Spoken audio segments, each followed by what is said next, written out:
You're welcome.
Is the most constant Stansteadite that is here and has always been here and lived here in this town when I was at school here.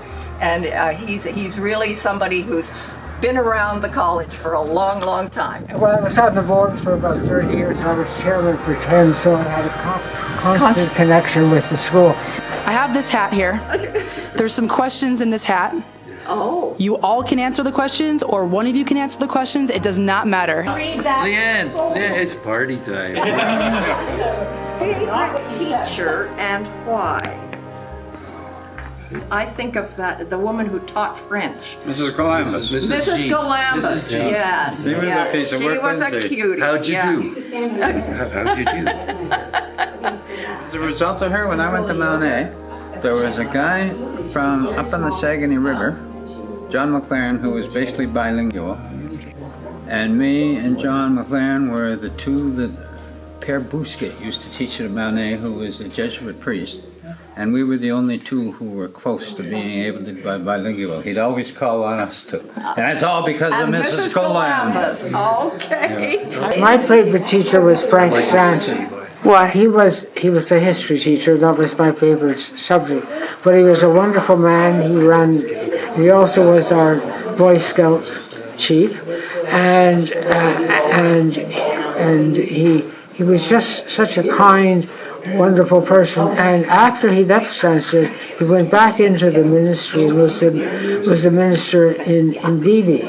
And when I was getting married, I got married in Centenary, and the minister wasn't there, so Mr. Stanton married us, which was just wonderful. And so he was just all around. And one of the interesting things about him, he was a chaplain in the First World War. So it was wonderful when he was teaching history of the First World War. He was actually there. Well, it wasn't Mr. Hackett. Oh, I love Mr. Hackett. He was a Latin teacher. Yes. I took Latin. He would look at me and he'd say, Hackett was a teacher. "Phil, you might as well throw your $1,000 into the stove." Jeez, how do you feel? He wasn't a teacher, but my absolutely favorite person here was Ed Cayley. Ed Cayley did everything he could to rehabilitate me. Who was he? He was the headmaster. He came here my second year in '62, and he left in '66, the year after I wasn't allowed to come back. The headmaster used to have a representative from each grade at his table. And in grade 11, when I was on my way to being expelled and he was really working on rehabilitating me, he had me sit at his table all year. And when he did finally have to expel me, when we rolled the vehicle down in Vermont, I came back with the Vermont police accompanying me.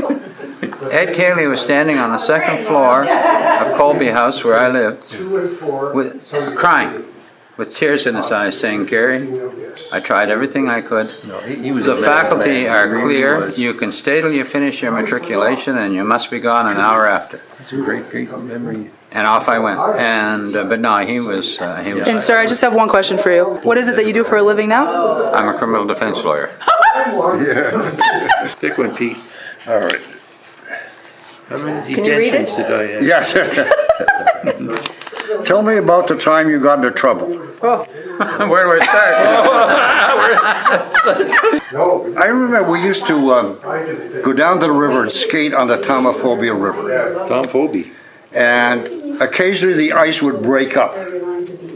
And one of us got into trouble and ended up on the other side of the river, which it might be the border. That's dangerous too. So we scuttled around and we found a landowner that had a canoe. So we stole his canoe to get our friend back across the river. And he came to the school because he knew that probably the students were down there by the river, jumping around on the ice.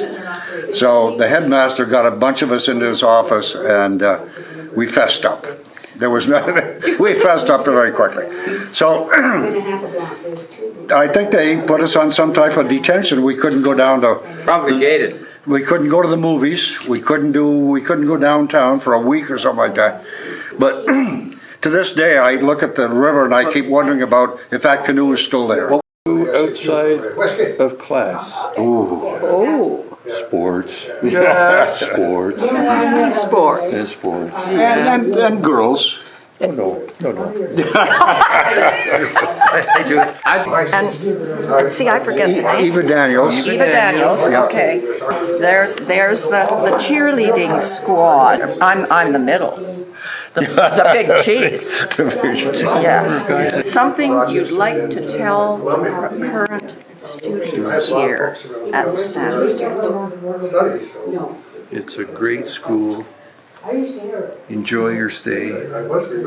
Try not to break too many rules. Don't be a rule worshiper. Don't be a rule worshiper. That's very good. And allow it to give you a basis for your future life, as it did for all of us. It'll have an imprint on your life no matter where you go, no matter what you do, and the friendships you made, and it's just a great opportunity. Yeah. I was a very shy girl. I had been to Westmount High, and I was younger than everybody in my class there because I'd skipped a year early on, and I really had difficulty with boys and all that jazz. And so when I came to Stansted, I was just a little bit nervous with all these guys around. And but by the time we got around to, I think it was February, something like that, we were having a Sadie Hawkins dance. And Sadie Hawkins, what's that? Oh yes, the girls ask the boys. So what on earth was I to do? And so I sent a formal invitation to the Sadie Hawkins dance to one Alec Phillip. And I said, invitation. There is a dance next weekend, as you most probably know, and each of us must take a boy or else we cannot go. They've made a list, a great long list of rules and regulations, and one of them, for heaven's sakes, write formal invitations. I'm not much good at writing, as you can plainly see. The thing I want to say is, will you go with me? And then I put an RSVP down at the bottom because I wanted to hear from him. Did you hear from him? I did. There's one right here on Stansted College paper, and it says formal response underlined. In answer to your formal note that I am sending you from the Sadie Hawkins dance, which everybody goes to, in this verse I'd like to quote the answer to your question. When a guy is really broke, he doesn't wait to mention. My roommates say that I am slow, whoever the letter's to. So I guess I better say, I'd love to go with you. Alec Phillip. Did you have fun at the dance? I'm sure I did.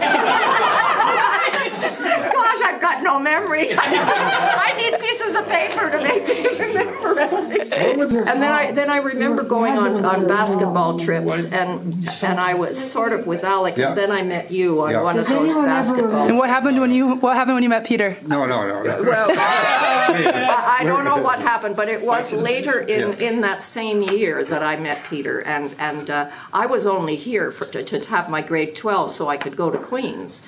But he was going to be in grade 11 the next year, and I thought, well, maybe I could take the Bugby Business College. I really need to know how to type and all that sort of thing. So I talked my parents into coming back for another year, and I went to Bugby Business College for a year. And that year... And I thanked your parents every time I went to Westwood.